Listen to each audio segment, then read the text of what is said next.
Hello everyone, welcome to our channel, my channel learn with দেবাশিসে তোমাদের সবাইকে জানাই সুস্বাগত। আজকে আমরা যে প্র্যাকটিস সিরিজটা আরম্ভ করেছিলাম তার আজ দ্বিতীয় সেট। চলো দেখে নিই আজকের প্রথম প্রশ্নটি। স্বাধীন ভারতের শেষ গভর্নর জেনারেল হলেন কে? রাজেন্দ্র প্রসাদ, চক্রবর্তী রাজা গোপালাচারী, জওহরলাল নেহেরু এবং কেউ নয়, এগুলির মধ্যে কেউ নয়। আমরা কোশ্চেন উত্তরটা তো বলবো অবশ্যই, তার সাথে সাথে আমরা যে কনসেপ্টটা সেটা সম্বন্ধে আগে আমরা জেনে নিই। এর উত্তর হবে আমাদের চক্রবর্তী রাজা গোপালাচারী। যদি কেউ কোনো প্রশ্নের উত্তর জেনে থাকো নিচে কমেন্ট বক্সে অবশ্যই কমেন্ট করো। স্বাধীন ভারতের প্রথম এবং শেষ ভারতীয় গভর্নর জেনারেল হচ্ছেন চক্রবর্তী রাজা গোপালাচারী। এর যে পদ সেটা হচ্ছে যে 21শে জুন 1948 থেকে 26শে জানুয়ারি 1950 পর্যন্ত তিনি এই পদে নিজেকে নিযুক্ত করেছিলেন। এবং জানি যে 1950 26শে জানুয়ারি এরপর আমাদের ভারতের সংবিধান লাগু হয় এবং ভারত সংবিধান স্বতন্ত্র দেশ হিসেবে নিজেকে নির্বাচিত করেন। এবং এর টাইমে আমাদের প্রধানমন্ত্রী ছিলেন জওহরলাল নেহেরু। আজকের দ্বিতীয় প্রশ্ন, অধীনতামূলক মিত্রতা নীতি কার দ্বারা প্রবর্তিত হয়? যদি কেউ কোনো কোনো প্রশ্নের উত্তর জেনে থাকো অবশ্যই নিচে কমেন্ট বক্সে কমেন্ট করে জানাও। আজকে আমরা প্রথমে জেনে নেব যে অধীনতামূলক মিত্রতা কি।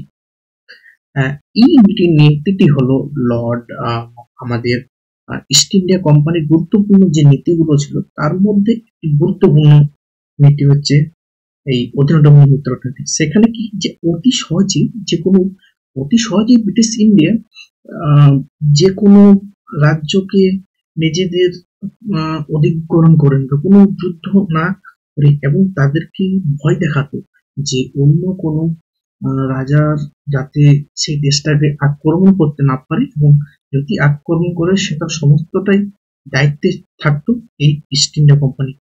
এবং এই চুক্তির মাধ্যমে কি করছিল যে যে রাজ্যে তারা এই অধীনতামূলক মিত্রতা নীতিটা স্বাক্ষর করাতো সেই রাজ্যের সমস্ত সৈন্য দলকে ছাঁটাই করে ইস্ট ইন্ডিয়া কোম্পানির যে সৈন্য দল ছিল তারা ওখানে নিযুক্ত করতো। এবং সবসময় একজন ইংরেজ সবসময় একজন ইংরেজ ব্যক্তি ওই রাজার সামনে থাকতো, এবং কি হতো না হতো ওই রাজাকে বলতো। এবং ওই রাজ্যের রাজা অন্য কোনো দেশের সাথে যদি শত্রুতা বা মিত্রতা বলে সেগুলো সমস্তটাই ইস্ট ইন্ডিয়া কোম্পানি থেকে জানাতো। এরপর আমরা উত্তরটা দেখে নিই। এর উত্তর হবে অপশন নম্বর এ, লর্ড ওয়েলেসলি ছিলেন যিনি অধীনতামূলক মিত্রতা নীতি প্রবর্তিত করেন। এই প্রশ্নের উত্তর আমরা অতি সহজে জানতে পারি, কিন্তু প্রশ্নের কনসেপ্টটা কি সেটা আমাদের প্রধান এবং অন্যতম গুরুত্বপূর্ণ। আজকের তৃতীয় প্রশ্ন, সিন্ধু সভ্যতা আবিষ্কার কে? সিন্ধু সভ্যতা যিনি আবিষ্কার করেন তার নাম হলো রাখাল দাস ব্যানার্জি। 1921 থেকে 1922 সালের মধ্যে তিনি এই সভ্যতাটি আবিষ্কার করেন, এবং এই সভ্যতাটি প্রথম যে নদীর তীরে দেখতে পাওয়া যায় সে নদী রাভি বা ইরাবতী নদীর তীরে তিনি এই সভ্যতাটি খুঁজে পান। আজকের চতুর্থতম প্রশ্ন, ভারতের রেলপথ সম্প্রসারণের জন্য কোন গভর্নর জেনারেল প্রথম পদক্ষেপ নিয়েছিলেন?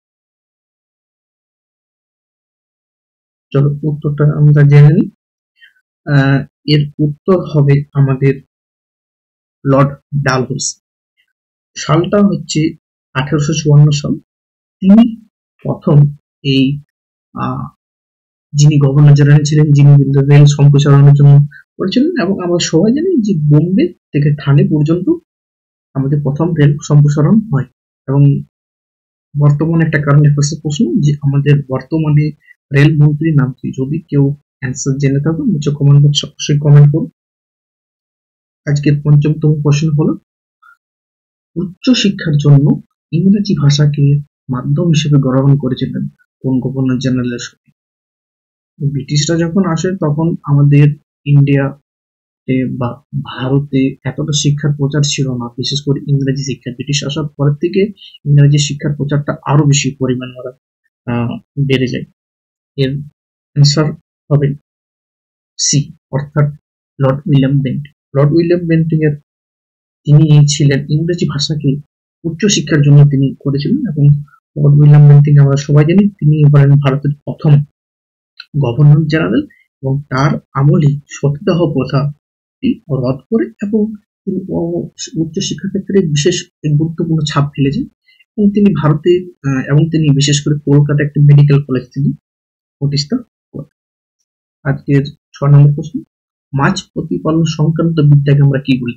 এই প্রশ্নগুলো আমরা দেখি বিভিন্ন কম্পিটিটিভ এক্সামে বারবার এসে থাকে, যদি কেউ জেনে থাকো অবশ্যই জানো।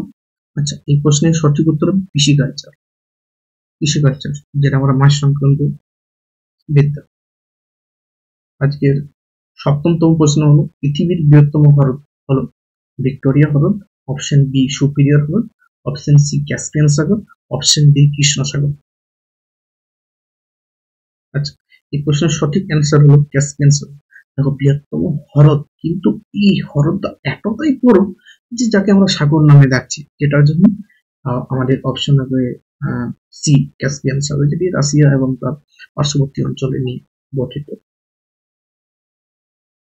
আজকের 8তম প্রশ্ন হলো, ফ্রান্সের রাজধানী হলো, যদি কেউ অ্যান্সার জেনে থাকো অবশ্যই নিচে কমেন্ট করো। হ্যাঁ, option number D Paris. Paris হলো ফ্রান্সের রাজধানী। এগুলো আমাদের স্ট্র্যাটেজিকের মধ্যে পড়ছে, এগুলো পরীক্ষাতে একটা না একটা ঠিক আসবে এই প্রশ্নগুলো। এবং এর ফ্রান্সের মুদ্রা যদি আমরা দেখতে চাই সেটা হবে ইউরো। এইসব স্ট্র্যাটেজি এগুলো তোমরা প্রস্তুতি করে নাও। আজকে 9তম প্রশ্ন, একটি বাস্তব গ্যাস আদর্শ গ্যাসের ন্যায় কখন আচরণ করে? উচ্চ চাপে ও নিম্ন তাপমাত্রায়, নিম্ন চাপে ও উচ্চ তাপমাত্রায়, উচ্চ চাপে ও নিম্ন তাপমাত্রায়, নিম্ন চাপে ও উচ্চ তাপমাত্রায়। এর অপশন হবে অপশন নম্বর বি নিম্ন চাপে ও উচ্চ তাপমাত্রায়। কারণ এখানে অণুগুলির আকর্ষণ বল অনেক শক্তিশালী হয়, যেটার জন্য একটা বাস্তব গ্যাস আদর্শ গ্যাসের মতন আচরণ করে, যেটা হয় অপশন নম্বর বি নিম্ন চাপে ও উচ্চ তাপমাত্রায়। আজকের 6তম প্রশ্ন, যে পদার্থের তাপ পরিবহন করার ক্ষমতা সবচাইতে বেশি সেটি হলো কোন পদার্থটি? অপশন নম্বর এ লোহা, অপশন নম্বর বি তামা, option number C aluminium, option number D 10টা। হ্যাঁ, এই প্রশ্নের সঠিক অ্যান্সার হলো option number C aluminium. Aluminium পদার্থ হলো এমন একটি পদার্থ যার তাপ পরিবহন করার ক্ষমতা সবচাইতে বেশি। আজকে এই গুরুত্বপূর্ণ 10টি প্রশ্ন নিয়ে তোমাদের সাথে আলোচনা করলাম। যদি ভিডিওটি ভালো লেগে থাকে অবশ্যই নিজের বন্ধুদের সাথে ভিডিওটি শেয়ার করে আমার চ্যানেলটিকে সাবস্ক্রাইব করবে। ধন্যবাদ। আজ এই পর্যন্ত, অন্য কোনো দিন দেখা হবে অন্য কোনো ভিডিও নিয়ে।